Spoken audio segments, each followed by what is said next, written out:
Hello guys, welcome to Gemtrust Forex Academy. My name is Anderson Priye, and in this video you're going to learn about what a pip is. Before we get started, feel free to go back and forth this video until you get the general concept that we're sharing here. Forex is a profession that must be handled with care, so you must not be in a rush. It's good that you understand these basics so that you get a proper foundation to be successful in the market. Having said that, let's get started. What is a pip? A pip is a unit of measurement that expresses the change in value of market price. In other words, price in the forex market moves with respect to pips. As steps is to human measurement could be measured in steps. The other unit of measurement like meters, kilometers, and the rest of them that can measure the steps of human. So price is measured in pips. When price moves from one point to another, either up or down, it is measured in pips. Having said that, let's look at how to identify pips in the forex market. To identify pips in the forex market, you must know what point in the figures written down is the pip value being represented. Okay, so the first example we have here will be for all currencies that are not yen pairs or gold pairs. All currencies that are not yen pairs or gold pairs. A perfect example would be USD card that is listed here. Oftentimes they have 5 digits after the decimal point. So the fourth number after the decimal point for other pairs apart from yen and gold pairs is the pip point. So for this one that has 5 digits after the decimal point, you can see that the fourth, which is 7 here, is the pip point. So when you want to calculate, that's where you look at. Okay, now if we take it to the left, it will mean the pip in tens form. Okay, if we take it one more step, it will be the pip in 100 form. For all yen pairs, the pip is the second digit after the decimal place. The second digit after the decimal place, because when you go to all yen pairs, you discover that the pip point, the digits after the decimals are 3 instead of 5 like we have in the other ones. Then we have for gold pairs. Gold pairs has just 2 digits after the decimal point, and then the point for the pip is the digit just after the decimal point. Okay, so let's go further and then look at how to calculate pips. The first calculation will be for every other pair apart from yen and gold pairs. Okay, so let's look at them. Let's say you enter the market at 0.98556. Take note, there are 5 digits here after the decimal point. You get into the market at 0.98556 and exit at 0.98580. How many pips did you make? Okay, a simple strategy to do this is just minus 1 from the other. Just anyhow, put the higher one, the highest figure, and then put the lowest under, and then just do the subtraction. Okay, after we get that done, you will see that the answer here is 0.00036.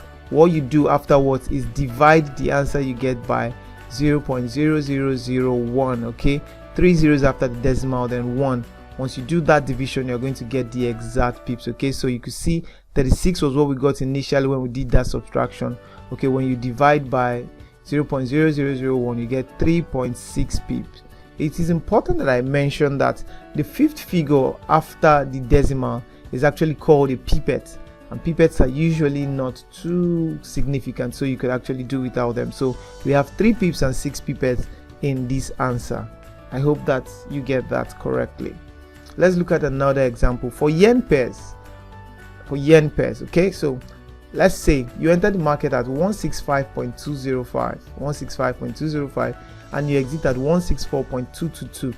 How many pips did you make? Okay, same thing, let's deduct 1 from the other. After we do that subtraction, we're going to get 0.983.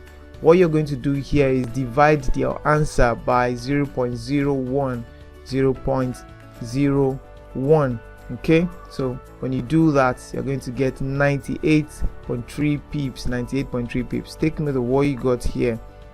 98.3 pips is what you're going to get in as the answer. Let's look at the third one, which is for gold pairs. Okay, so The example is simple. You enter the market at 1799.33 and exit at 1790.48. How many pips did you make? Same thing, deduct 1 from the other. We got 8.84. In this case, you're going to divide the answer by 0.1 and it will give you 88.4 pips. I hope you get that correctly. Now let's go further. Is there a shortcut to this? Because a lot of people may not like to do calculations, but it's important we show you how we derive how we get those answers. Okay, is there a shortcut to this? I'm amazed to tell you, sorry, is there a shortcut to this? I'm super excited to tell you that yes, there is a shortcut to this. Let's look at that quickly. Okay, let's take a shortcut to identify to calculate pips in the market. This can only be done when you're using MetaTrader 4 or MetaTrader 5 on a laptop. Okay, so this is for those who will trade with the laptop. The shortcut to this would be simple. Remember first what we said concerning price movement from one point to the other. Okay, and then the change in the value of price is what we calculate in pips. Okay, so let's look at this chart. This is a candle. Let's say we want to take the difference between the price here, this red line here, and then the other red line. Okay, the difference between these can be calculated in pips. If you want to know how many pips, how do we do that without having to do the calculations we just did in the past? It's simple.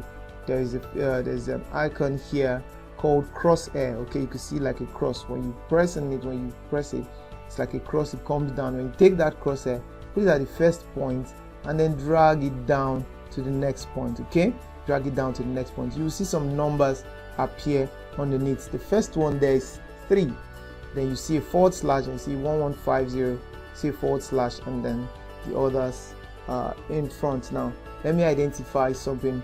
Let me say something that you must take note. The first one there, it just tells you how many candles you're putting your the crosshair across. Okay, so this from here to here is 1 candle, so you can see it is 1. If you go to second one, you see 2 and then 3 like that. So that doesn't really matter, it just tells you what candles are. The next one is what tells you the amount of pips. Okay, so the difference here will be 1161. Okay, look at it, 1161. Take note, the last is always a pipette, so it's good that you just ignore the last one and then you take the remaining one. So 116 will be the distance there, or 116.1. okay, so the distance between these points, let me take it again, distance between this point here of this red line and then the next one is about, okay, accurately will be about 117.7. okay, so 117.7 is what we have. I'll just say 117 pips is what we have. So there you have it. For traders, you don't need to do all this calculation. Once you have your crosshair, you could just go from one point to the other. It tells you how many pips you're looking at, and then the final figure you see on the right is just the price for that level, for that price level. Okay, it's just the market price for that level. There you have it. We've looked at pips and how to calculate pips in the market for different pairs. I hope this proves useful for you later on in your trading journey. I'll see you in the next video.